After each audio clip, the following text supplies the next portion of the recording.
السلام عليكم ورحمة الله تعالى وبركاته. عندنا بث مباشر خفيف في موضوع جد مهم مع مواطن تعرض إلى سرقة وتعرض شغل بلاغريسيون بالموس مع مجموعة أشرار. السلام عليكم خويا. السلام ورحمة الله وبركاته. خويا كنت ندير في الستوب، حبست لي سبارك قري، حبسوني. واش من الطريق؟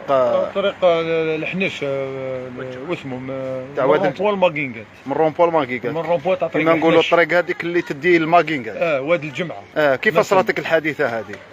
كنت قاعد هكذا واقف هكذا منا، درت ستوب راني ندير صح، حبسوا لي في ثلاثة.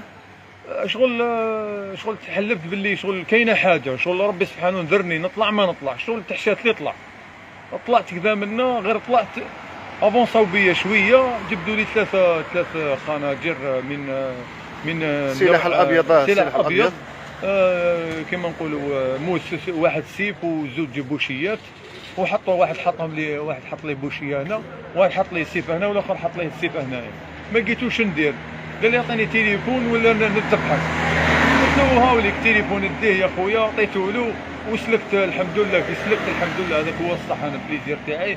وشنو لازم كيما نقولوا وقفوا معنا، ديروا الاجراءات كذا منا، راهو ما كاش الامن وناقص. يا اخي احنا نقولوا لك كلمات من هذا المنبر، احنا مجتمع مدني في الاتحاد الوطني، ان شاء الله الميساج هذا يلحق.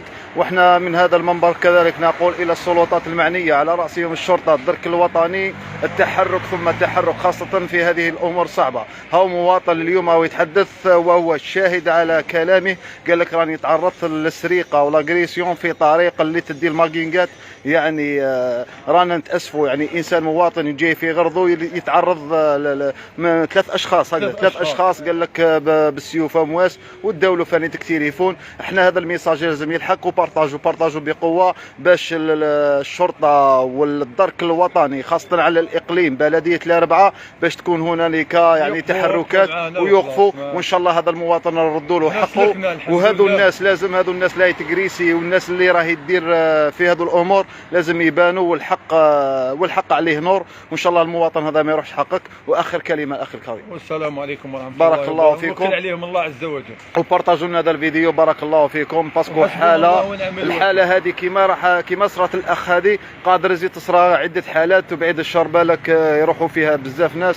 احنا نتمناو ان شاء الله هذه العصابه اللي راهي تقريسي في الطريق كيما الاخ هذا ان شاء الله تحبس، والدوله فانيتك تتحرك، خاصه الامن في هذه الايام اللي راهي شغل صعبت بزاف. ماذا بكم خالتي تحركونا، وبارك الله فيكم. السلام عليكم ورحمه الله تعالى وبركاته.